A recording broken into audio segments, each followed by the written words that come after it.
All right, I'm at the same house as I got the Sony in the last video. It's a few days later. It looks like we got a Toshiba, but it looks like it did rain recently, but they did put a garbage bag over it, so to hopefully protect it. But yeah, it definitely got wet. Oh, his component. That's awesome. All right, I'm gonna load it up and I'm gonna let it dry out and we're gonna bring it home and see if it works. All right, so I just got it home. It was funny, right when I stopped recording, the lady actually came out at the house and she's like, hey, it did work before the rain and everything, but it obviously might not now. And I'm like, oh, that's cool. I told her, I said, I just got your Sony a few days ago. And she's like, oh, really? We have the remote to it. So she came out and she actually gave me the remote. Now it's definitely a bit beat up, but hey, that was really cool of her to do. So she said this did work before the rain, but obviously it did get rained on. Luckily, they did put a trash bag over it. Just gotta take it off now, see what the damage is. Let's see.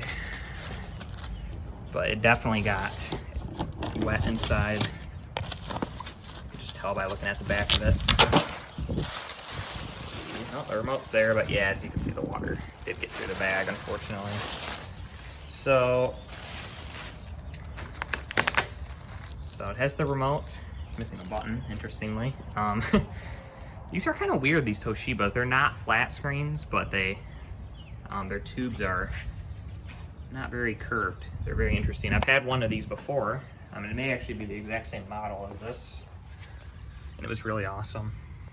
September 2003, but yeah, you can see how wet that is. Yeah, 27A33. I'm pretty sure this is the exact same model. So check my channel. I may have a video on this TV already that I've gotten in the past. And here's the inputs, but yeah, we definitely are gonna have some water. Luckily, there's no vents on top. There's only vents on the side and like underneath, but obviously, as you could see, the curb was kind of like a bunch of water by it. So I'm gonna dry this off with a towel and I'm gonna bring it inside and put some fans all around it. I may end up even opening it, just to try to dry it off better. You know what, I'm gonna open this thing up and we're gonna make sure that it gets dried properly before powering it up, because it does sound like it did work before. So we're gonna try to keep it that way. So anyway, I'm gonna dry it off, bring it inside, open it up, and I'll show you guys the inside. All right, I just got it inside and opened it up. It's pretty dusty as well as being pretty wet in here. This is obviously the main board. And yeah, there's water. So I'm gonna let it, the board itself looks pretty dry, but there was definitely a lot of water underneath. Here's the tube, it's an Orion tube. And then there's the inside of the back case. But yeah, I'm gonna put some fans around this thing and try to get it all dried off. I'm also gonna clean the inside of it. And I'll get it all put back together and dry, and we'll test it out in the next clip and see if it actually works. All right, so I got it put all back together, and I plugged it in. I've not turned it on yet. Kind of nervous too, but we're gonna see. I let it dry out for a really long time, and I think it's pretty dry inside, so we should be all good. The power button's got some wear, as you can see. Yeah, cleaned up pretty good. The screen has no scratches, which is awesome. There's our inputs.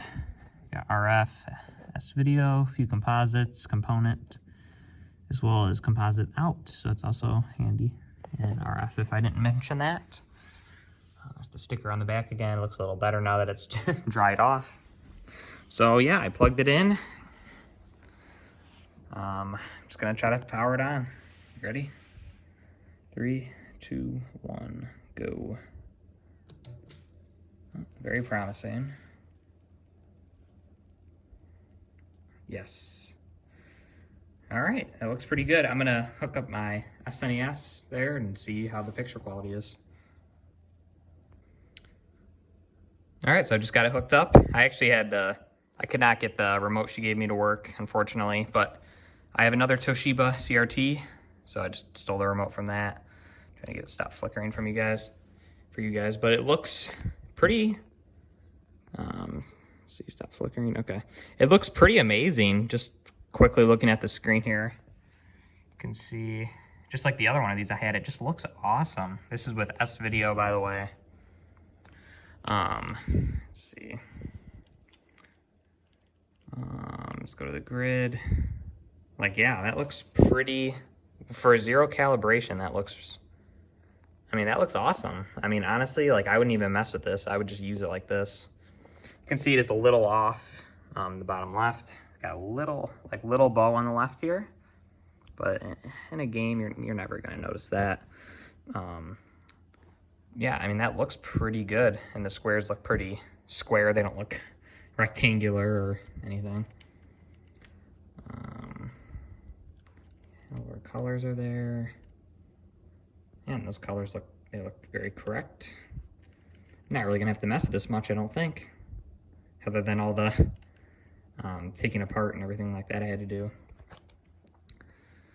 So, in terms of convergence, yeah, I mean, it could be better. You can see we definitely have some blue separation up there. And really all around the whole screen, we have some blue separation, red, a little bit up there, but really not too bad. You can see the geometry a little more on this screen, being a little curved on there.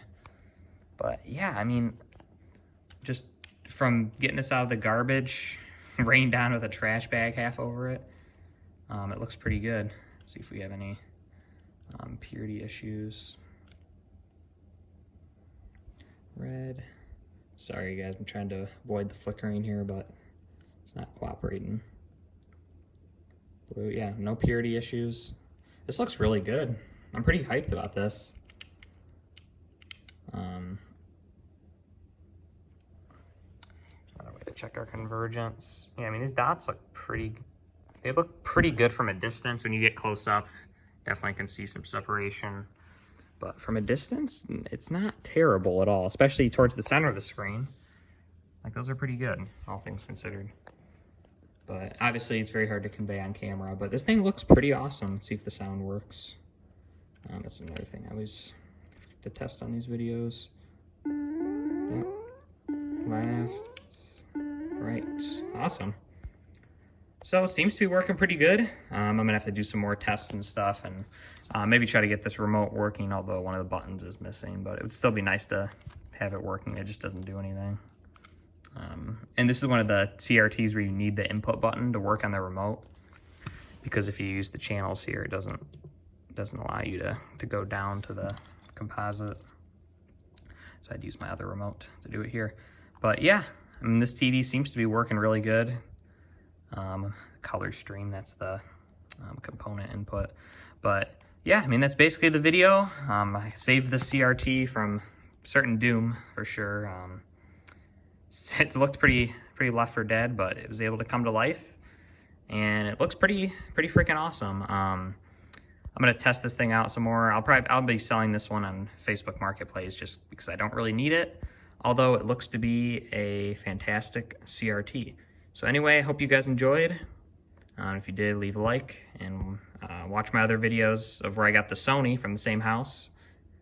And yeah, anyway, thanks so much guys, bye.